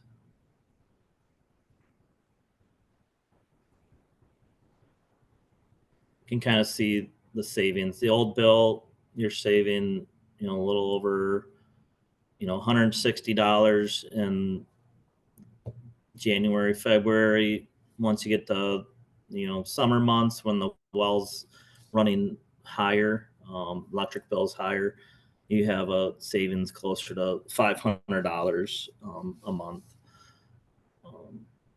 So that's pretty good savings in 1 year. So as we look to do this at other buildings, would be part of the feasibility study, is to look at all of our buildings. It'd also look at our, if the buildings can take the weight of the solars, the architecture, if they're capable of putting it on the roof, or if they have to be ground mounted solar panels. So I guess we'd just like to know if you guys want us to look into this. The cost for the feasibility study is between 12 and 18,000. And we'd be looking to do this next year as part of our budget. I see you. All right. Also, Anybody have- I was just going to add, we'll also look to work with Dane County's Office of Energy and Climate Change, Kathy Coons from there. I reached out to her and she's willing to meet with Greg and I. She's been involved with a lot of solar projects throughout the county, and we'll certainly invite her to have that discussion with us and provide her expertise to the conversation as well. Good. First Rebecca and then Bill. How to say this? One, I'm definitely not against solar. Okay, we'll say that right now. It has its place. I think it's a great idea on top of buildings. I am not a fan, not in favor of the ground units. Like the picture you showed of the one there at Liberty Land, the proposal for that one. If we could do it on top of the building, awesome. One, it's inaccessible then for the most part to people, the general public. Two, it's not taking up space in the parkland itself. And there's lots of different reasons why I'm opposed to that. But if we can find a way to do this that's cost effective and does not take away from the actual land that we're using, I'm all over that. Okay. But this right here, I personally would be against that. But if we could do it in such a way that, or maybe even a smaller unit, maybe if it was a smaller unit right by the building or close, a little bit closer. And I know you got to place it where it needs to be, but I'm just opposed to that type of solar. So that's where I'm coming from. Thank you. Yeah. Do you want to respond or? We'll certainly take it under advisement, right? So that there are rules by which we have to abide with Alliant Energy, being the energy provider here. And that typically they have to be within the land that it's serving, the building, right? So we can't just, as seen on the screen here, you couldn't put up a whole solar array and cover the costs of our streetlights, right? So our streetlights are $13,000 a month. We just can't put solar up to cover those. They have to be affixed to the building or within the property. So the amount of energy that's needed to generate to offset the wells could come into what's pictured here potentially versus being mounted on the roof. So that's what the RFP would be for, is the feasibilities of all those. Which actually, I'm sorry, which actually begs to the second part of the question I had was, the feasibility study itself, what is it going to tell us? Is it going to tell us as a village-wide? Is it going to say, well, for like the wells, this is what it would probably look like. This is what it would look like on top of the buildings. Which buildings can handle it? Which buildings can't? If it can't, where would it go? What types of things would that study actually do for us? I mean, that's a lot of money for a study, and I'm not saying it's not worth it. I'm just saying, what's it going to tell us? Yeah, that study would tell us everything, you know, for what we're gonna save, where could we put it? You know, whether it's on the roof or, you know, if it's on the ground.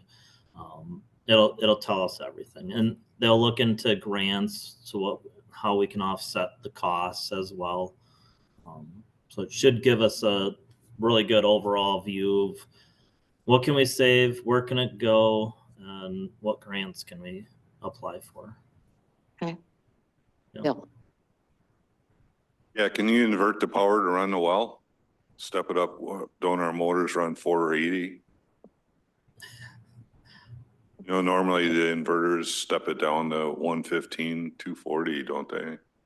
That's what the study, the feasibility would tell us what we would need to do to help offset the power consumption by the wells, whether it's driven directly by what we're doing or what we generate goes back in and then we get a credit from Alliant, right? So there's some, how Alliant figures those versus if we are connected, if we put batteries in are two different scenarios, right? So I think the feasibility study can give us those parameters to say which is a better scenario for us.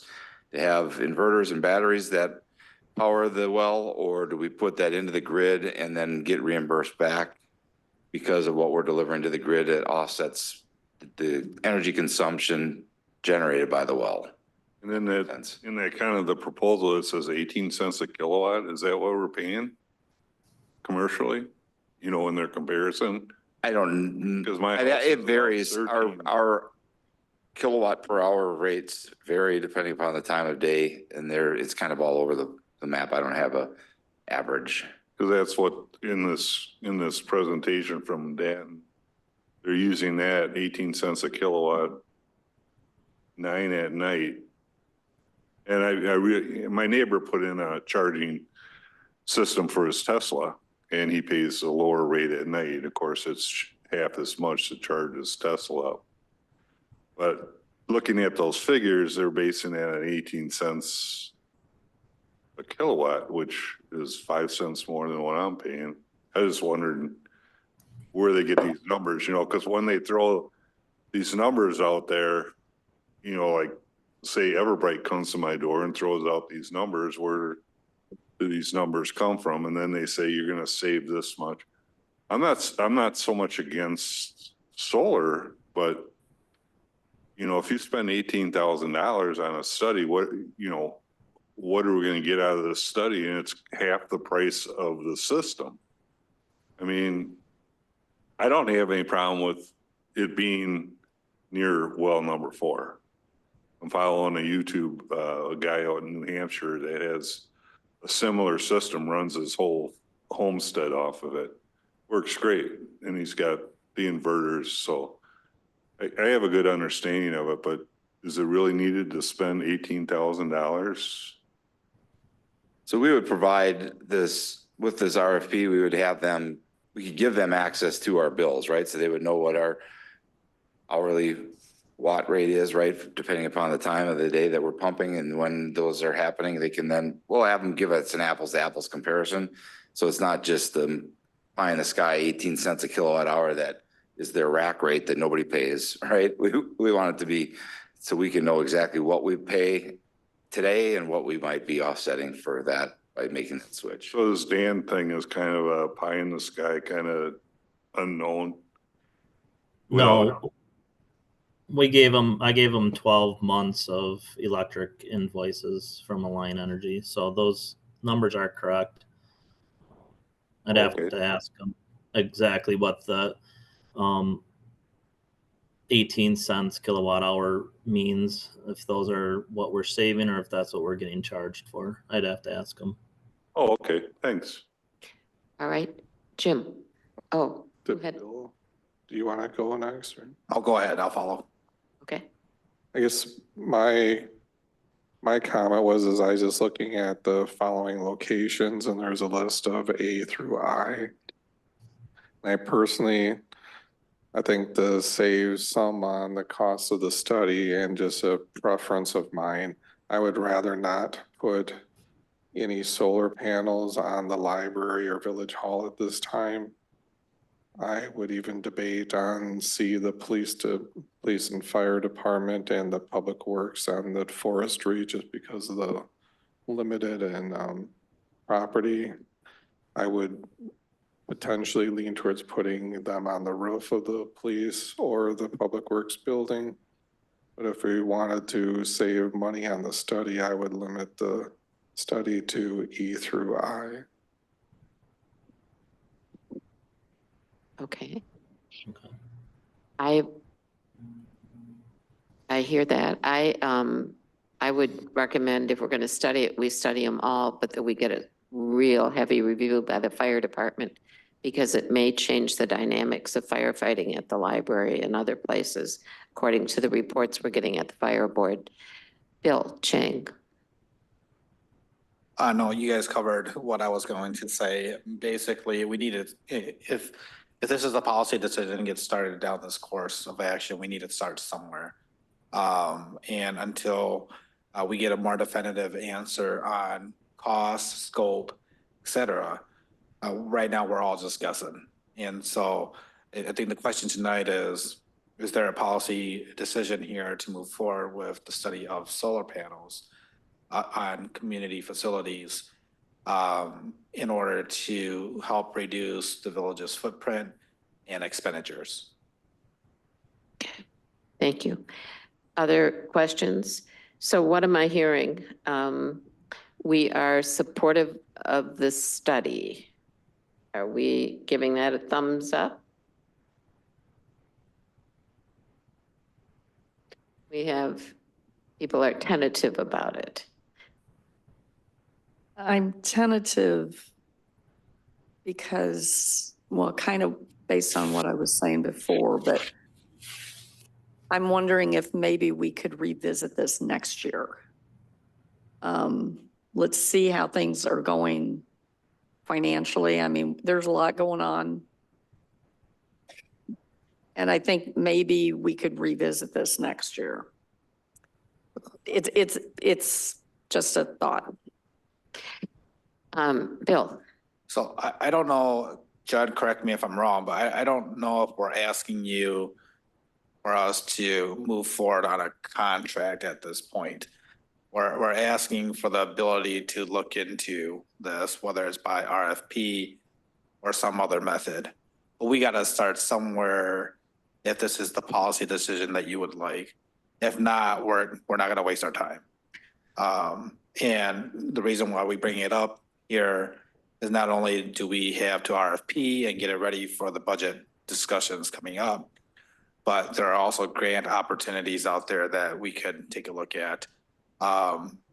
We just haven't started that process yet. Not because we don't know if there's a clear policy decision in that direction. Exactly. We do not want to put in the effort to investigate this if the board doesn't have an appetite to even explore it, right? This is not committing us to anything. This would be putting out an RFP, getting quotes back, and then the board could accept them or reject them altogether, right? It's no different than a bid. When we go out for a road project, we put it out for bid, we get back results and we decide, do we want to move forward with it or not? You can decide, yeah, we're going to move forward with it. That RFP, we can say we're going to be potentially putting this into the budget for, what is 2025? And we can make that determination as we go along. But if that's not an interest right now, we got plenty to do. Jan? Yes. So, Judd, you said that there's not a commitment to do this. We're just looking at it, but we would have the commitment of 10,000 to 18,000 for the study. And then, do I understand that right? That then the equipment, if we were to go ahead with this, that's the additional 39 or? Yes, in general, right? So there's going to be, so the first thing is we want to go out for an RFQ, kind of like we did for the strategic plan, or we do for the comprehensive outdoor recreation plan. I almost called it the other thing. What we did is we go out and say, hey, solicit us. What can you do for us? How can this work, right? And then we get an idea of what that cost will be here, because we're going to ask for an actual dollar amount, right? Then we can implement to say, do we want to invest $12,000 to $18,000 to do a feasibility study? Yes, we do. Hypothetically, right? Then the next step is we do that study. They come back, say, here's what it would cost for each building to be retrofitted or to be outfitted with solar. Here's what you can expect from savings. Here's the life expectancy of those solar panels, when you might need to recharge them and get new ones, all that kind of things. Okay, I'm not against solar. I'm just not sure about this and some of the locations. Thank you. All right, Jim. I would say that I'm for solar. What I'm against is what I see as, or what I term the waste of land.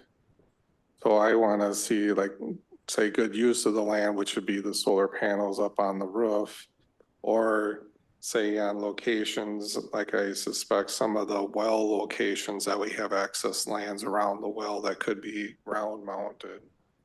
But I'm just hearing some of the comments from the board, and I wonder if maybe a better avenue, rather than going forward with, say, A through I, if we scale down the ask to say, like, maybe just the well ones, to find one that is, say, the most feasible one there, and investigate that one further. So maybe we just say study well 2, 3, 4, and 6, and get an RFQ on those to find potentially one project to move forward with, just so we get our, say, feet wet to maybe see if this is something that we want to keep progressing and maybe doing one a year, but just something to get started, because I do think going solar and different avenues like this will be a benefit to DeForest. So I don't want to say totally scrap this idea, but I think it's important to move something forward. That's, I guess, my comments. Thank you. Those are good comments. So other people seem to be shaking their heads. So what you're suggesting is that we put an RFP out for the wells on this list and pursue what it would cost and what the savings could be for those. That was my suggestion, but maybe I said the wells is because I feel that those are more like utilitarian like locations, but that could be up for interpretation. Maybe we just pick 4 out of the locations listed here. Maybe we direct staff to pick 4 to go forward with the RFQ, and not necessarily just the well ones. Well, and it's possible if we did the whole list, I'm just the other side of the coin, we might get a better price and more interest than starting with the wells. And if we had the feasibility study, we could do a phased in approach and say, okay, if we like this, we can go ahead with some and then complete the process. But if we're going to do it, it might be worth doing. That's where I'm at. I have heard also from both the chiefs and the public safety building that their electric bills are high, and they would love to be able to reduce those costs at some point. But I'm hearing that from both the fire department and the police department. Rebecca, or I mean Tashidra, and then Bill, and then Rebecca, unless Bill, is it helpful if you speak first? It might be. Okay. So what I would propose is for the village board to direct staff to draft an RFP or an RFQ, or a request for qualifications document, suggesting the locations, and what we can do is we can put into the request kind of a phased-in approach, step 1, step 2. Have that come back to you for review so everyone understands exactly what potentially we are going out to RFP for. Just so we have a little bit more clarification. It seems like that there are some questions here that need some clarification. I agree. Thank you. Tashidra? I like what you said, Bill. I was just simply gonna say, if we're gonna do a study, we should do it in its entirety, so we know what we're looking at. So that we have, we can make an educated decision on what we're going to do. I feel when you piecemeal things together, you can miss things. And you don't get to make an informed decision in its entirety. If we're looking at reducing our footprint and reducing expenditures, we need to know what those expenditures are in a whole picture and not just snapshots and putting things together. So if we're gonna spend money, we might as well get the big bang and maximize our dollars, and then make the decision on what we want to spend and how we want to spend it. And I would be for that, rather than picking and choosing and missing the mark, if you will, and then needing to spend more money on the back end to fix what we missed. So I like what you suggested of putting together a plan and bringing it back to us so that we can make a decision. But I would like to know I would like to know the full picture before making a decision on anything. Rebecca? And yeah, after thinking through all this talking, that's why we talk, and ask questions. I do agree that if we're going to do anything, one, I need a lot more answers before I'm even remotely ready to commit to any definitive thing. But I would like to see the overall picture of what it would be, which things would be suggested as far as what might be a priority, what might not be as much of a priority. Where could we save the most upfront versus where are we going to save the least amount? Because, I mean, each project is going to be expensive. One well, $40,000 just to implement it.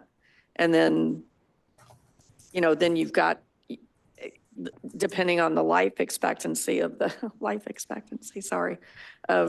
so it's a living being, of the solar panels themselves. I mean, you've also got to take into effect or account things like hail, derechos, all these different weather things that could potentially damage.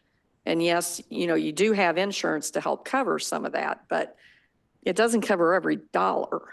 So we need to take those types of things into consideration, the overall picture. And some things might be well worth it. Other things might not be as worth it or not worth it at all. So I want to see the whole picture. All right, it looks like we need to entertain a motion to proceed with getting an RFP put together, or do you even need a motion?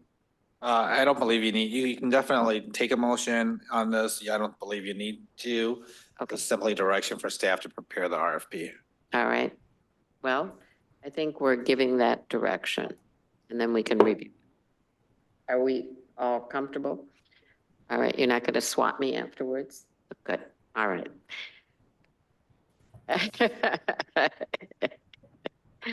All right, here we go. Thank you, Judd and Greg. I appreciate that. I'm with you, Rebecca, on the ground. All right. Presentation of resolutions and ordinances, 10.1. Resolution 2024-052, a resolution authorizing the issuance, establishing parameters for the sale of not to exceed 8,395,000 general obligation promissory notes, series 2024A. Ms. Move to Thompson. approve. Hello. Before we move forward with the motion, we do have Kaylee here from Ellers. She's going to walk us through the pre-sale report that was in your packet and answer any questions you have. Obviously, every year as part of the budget plan, we have capital improvement projects that get approved as part of the budget. And then the next step at this time of year is we secure the funding to be able to pay for those projects. So that's what Kayla's here to talk about today. And as I said, she can then answer any of your questions. So tell me one more time, is it Ehlers or Ellers? Ellers. Okay, thank you. So, like Carol said, my name is Kayla Thorpe. I'm a senior financial specialist with Ellers, based out of our Waukesha office. I'm probably a fairly new face to some of you. You traditionally work with Dave Ferris out of our office. But I've been taking on slowly some of the village's work to ease Dave's load. And prior to joining Ellers, I spent 10 years as a village administrator in a suburb of the city of Milwaukee. So just joined Ellers this past summer, but very happy to be here and very happy to be working with the village. And like Carol said, this 8.3, almost $8.4 million general obligation promissory notice to fund your 2024 capital improvement projects, primarily for TIDS and the utilities, but there is also a small portion for general projects that'll be backed by the full faith and credit of the property tax levy. I'm going to kind of fly through some of the narrative of it and just get to the meat and the details of it. But like I said, capital projects, sewer infrastructure upgrades, stormwater upgrades, and projects in TIDS 2, 3, 4, 6, and 9, and also some water utility projects. The village is expecting to issue no more than $10 million in debt this year. So we're able to designate this as bank qualified. Bank qualified for the most aspects comes with a slightly better interest rate and is a better marketer towards the public market of selling the notes. The village will go through a rating process with Moody's Investor Service. The village is currently rated AA2. That call is scheduled for the first week of June. We would have no reason to believe that there'll be any change in the village's credit rating. Everyone asks, every council we go to, what can we do to get upgraded? Moody's is probably not in the position to do many upgrades right now. I'm still trying to digest the financial impacts and long-term effects of the pandemic on municipalities. I'm working with a number of municipalities who've asked that question and not one has been upgraded thus far. But there's no reason to believe that there'll be a downgrade with the stable financial position that the village is in. Before you tonight is a parameter sale. I understand that you've done parameter sales before, but just understanding that this will be the only time you'll see me for this. So the resolution before you tonight sets parameters for kind of high bids and low bids. And if the bids come in within that, you're authorizing your staff to accept and award those bids on your behalf.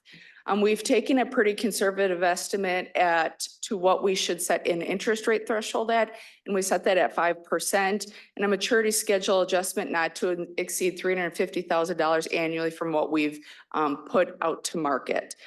That interest rate we set was back in April when we set the sale with Moody or with the village. And we expect that to be lower than that. I had a similar size and lower credit rating sale today, actually, that came in at 4% even. So we would expect that there's going to be no issues with that interest rate threshold. Just going through all that, the schedule, obviously we're reviewing the pre-sale report today. We're going to have a due diligence call with Quarles and Brady, which is your disclosure council, to make sure all the legalities are in order the week of June 3rd. We will also meet with Moody's the week of June 3rd, distribute the official statement the week of June 13th, and that's really the notice to the market that you'll be selling the notes. Your staff will award the sale on June 20th, and you'll have funds on hand on July 9th. A little small, so let's see if we can go in here. This is just we call it the base case. This is a snapshot of the village's existing general obligation debt. This does not include any revenue debt, which you have very little of. But this is getting an understanding of your principal and interest payments on an annual basis, spread out by the abatement sources. And what that is those red little parentheses of which funds you have that pay for their own debt. So that's water, sewer, stormwater, and all of your TIDs generate revenue enough to pay the principal and interest payments on an annual basis for the debt obligated to those departments. So in 2024, of your $8.3 million in total general obligation debt payments, the tax levy, meaning the taxpayers of the village, are only responsible for $2.6 million of that. The TIDs and the utilities pay for their respective portions. This is the extensive capital improvement project list that this note will be funding. Not going to go through all of it, but it is about 8.265 million for various projects, but mostly TID and utility projects. This is allocating everything out. If you see what the portions are, this will be adding about $1.2 million to the property tax portion, which is amortized over 10 years. All of these notes are amortized over a 10-year period of time. This is this massive amortization schedule, which will give you an idea of the principal and interest payments on an annual basis for each of the allocations for this purpose. Notes give you a general flexibility, meaning that if for some reason capital projects, the bids come in at 1.9 million versus 1.4 million, you could shift money from a TID designation over to the capital projects. This resolution and the process of issuing notes gives you that flexibility to do that versus bonds, which in Wisconsin really don't exist anymore with new laws, are issue purpose driven. And this exhibit then goes back to the base case, rebuilds the base case and adds in the existing debt to give you an understanding of what the impact on the tax rate will be and what the increase to the taxpayers will be on an annual basis. We always traditionally use a plug of $100,000 home because that gives people a general understanding. They can multiply it by what their assessed value are and try to figure out what the impact on them on an annual basis is. So by issuing this debt, it'll be an additional about $10 increase between the 2024 debt service levy and the 2025 debt service levy on a $100,000 house. So if you have a $300,000 house, then it'd be a $30 increase for the debt service portion outside of all other factors of your general fund tax budget. And this just gives you a threshold of your debt capacity. Your debt capacity is limited by state statute to 5% of your equalized value. In 2024, you are at 40% of that debt limit with your existing principal and interest. And this will put you at 48% of that GO limit, which is still a very conservative amount and gives you 50% of your general obligation capacity. But you can also see pretty quickly you're going to be retiring debt absent of adding new GO debt. And so that capacity continues to build in the near term future. And so you should have the faith that with your sound financial condition and your debt capacity, you should not run into any issues that you could not fund through general obligation debt. Okay. Any questions? Rebecca? This is for you. So on this particular one right here, because I know we've done this pretty much every year since I've been on the board, and I'm sure we've done it for a long time. With what you were just saying, obviously, we're not going to get rid of the debt. So, but with the fact we will be retiring some debt, next year, we would basically just be kind of replacing that. Is that correct? So we'd still be staying, assuming the best case scenario, of course, that we wouldn't necessarily be changing things overall. It'd be staying fairly consistent. Is that an accurate statement or not? And I think you understand what I'm asking. The projects we do. Based on the projects we do, yeah, obviously. One of the things that Judd does when he puts together the capital improvement plan is he tries to make sure that the burden on the taxpayers stays fairly level.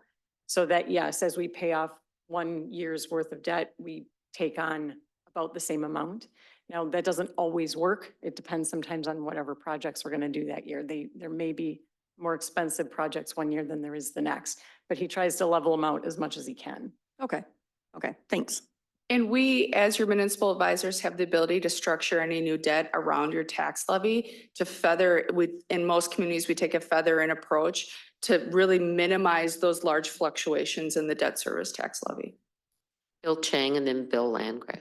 Yeah, I just want to say that and reiterate that it's the strategy of the village here to, in regards to the impact to the taxpayers and that debt service payback, is to keep that steady at about $2 million each year, to level off, any drops or tops.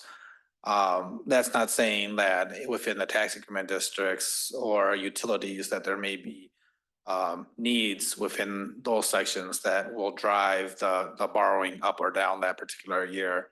That the CIP, we go out 10 years. And so we do shift in projects and so that we can help deter some of those hikes in the long term also.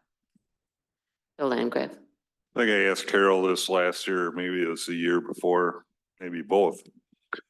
26 and 28 takes quite a jump in her tax rate. And you said we're working on it. Do you have any new insight on how we're gonna be able to work that in without a tax jump? Because it shows up to 219 from 167 right now in 28. We got extra funds coming in. You confused me, Bill. So I probably can attest to how we come up with those tax rates. We project out your equalized value at 50% of what your historic net new construction has been. So we take an ultra conservative approach and say, for the last 4 years, you've had net new construction at 1%, let's say, which I know you've had much larger. In our projections, we're going to estimate that at 0.5%, and we're going to kind of blow out a 20-year projection of equalized value. So what you're seeing are projected values at which we would expect the village to far outpace on purely a net new construction, not taking into account any economic appreciation in land value. And so while it looks a little scary, I think you can sleep at night knowing that you're going to have outstanding net new construction and large economic appreciation that will drive down that tax rate. If things go good. If things go good. In 2010, things were different. Correct. That could Absolutely. happen too. My house value went down. This year it went up 15%. Correct. Yeah. But the most recent history that we use, and we use a 4-year look back, because that really gives us the most accurate data to project out equalized values, paints a little different picture.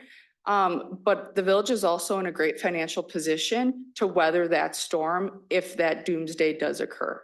Okay, thanks. Bill Chang.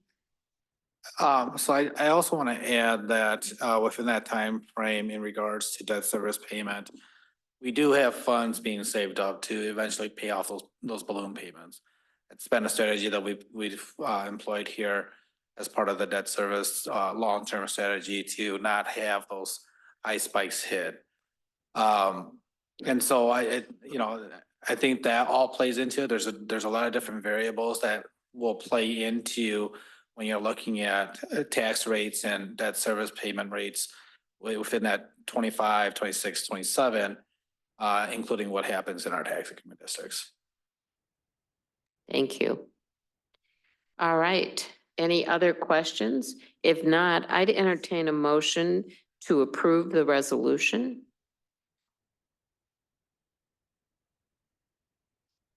Who made the motion? Rebecca. Thank you. I'm sorry. And we have a second. Any further discussion or comment? I don't know if we got it. I'm sorry. Jen. I thought it was only Rebecca making a motion, so I didn't We know. just seconded it. Okay. We have a motion and a second. All those in favor signify by saying aye. Aye. Opposed? Does it need to be a roll call vote? I don't think it needs to be a roll call. Al? Motion carries. All right. Thank you. Yeah. I'm heading back tomorrow. So hopefully I outpace the. Where are you headed? Yeah, they just announced a severe storm warning, so be careful.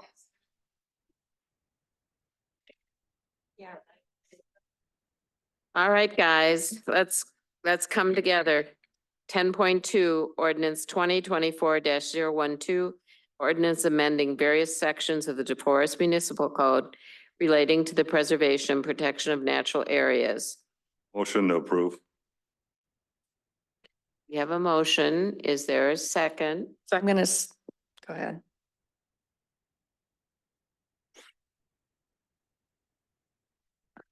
I'm not hearing you very well, so. That's because I talked. You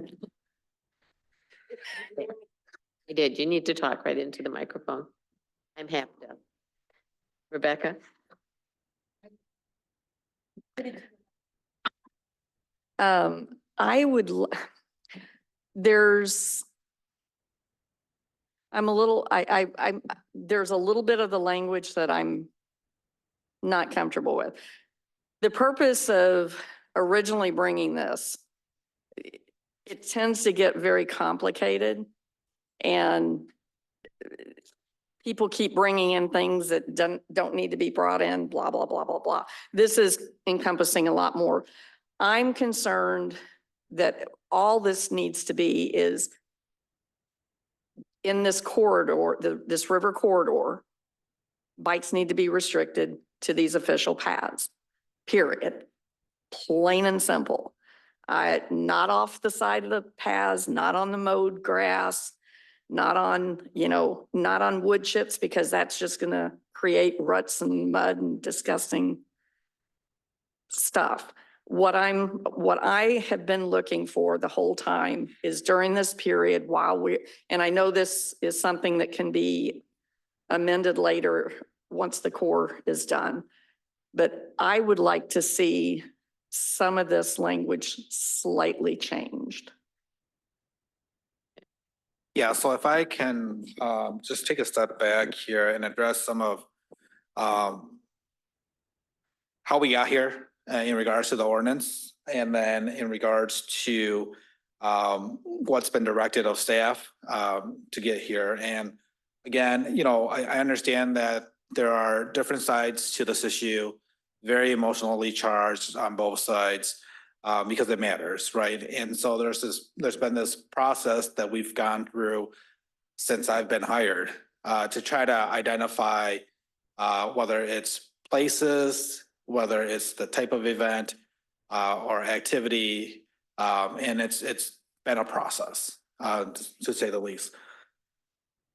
In addition, so the most recent meetings that we've had in this last iteration of discussion on off-trail biking, it has come through both the Public Services Committee.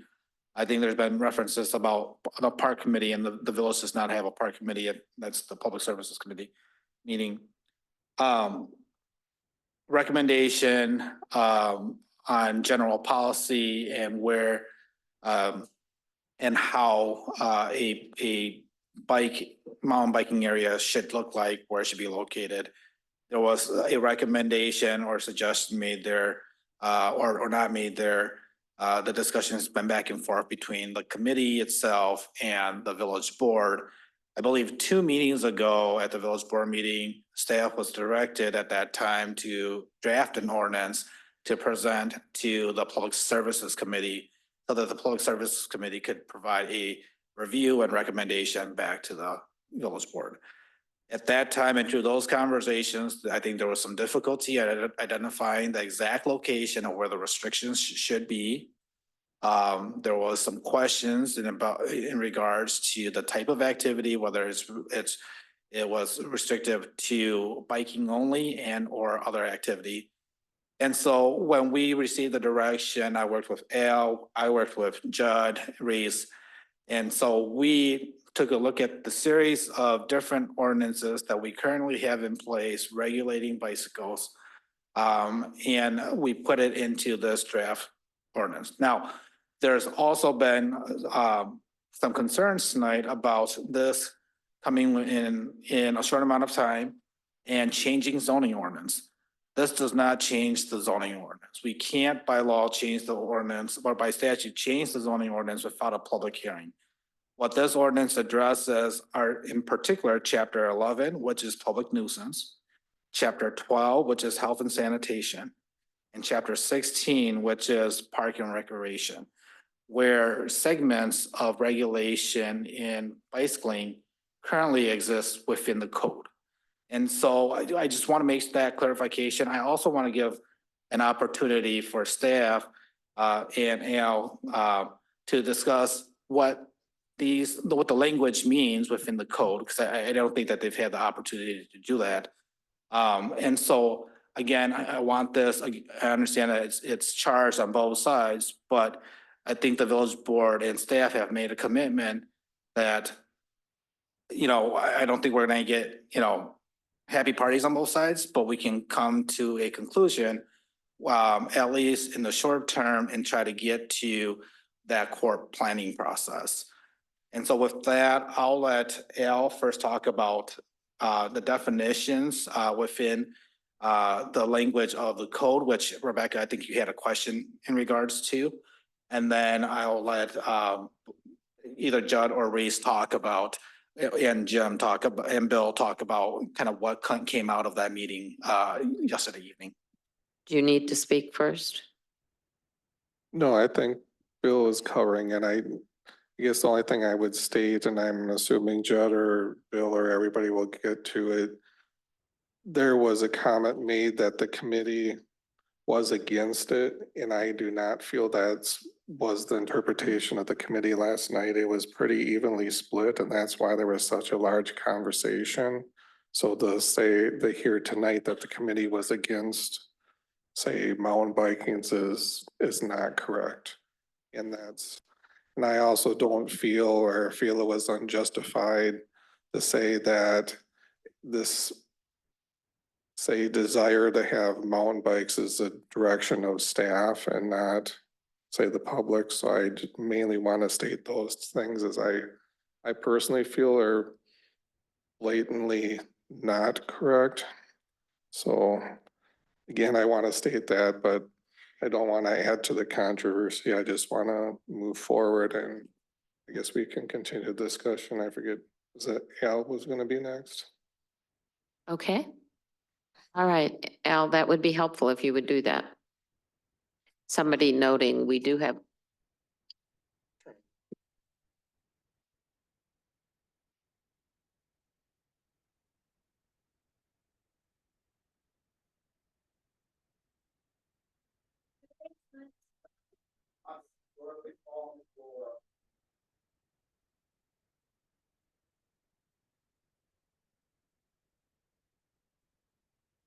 Hello? We have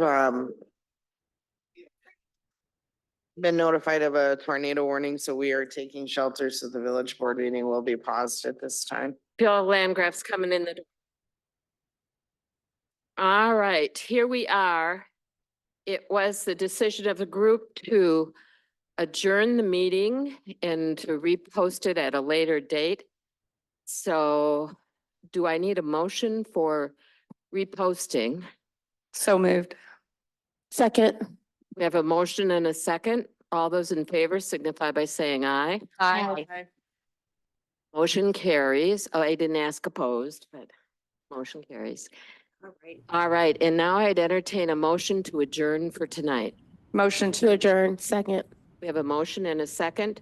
All those in favor signify by saying aye. Aye. Opposed? Motion carries. We're adjourned at 7:41. Be safe getting home. Be safe, everybody.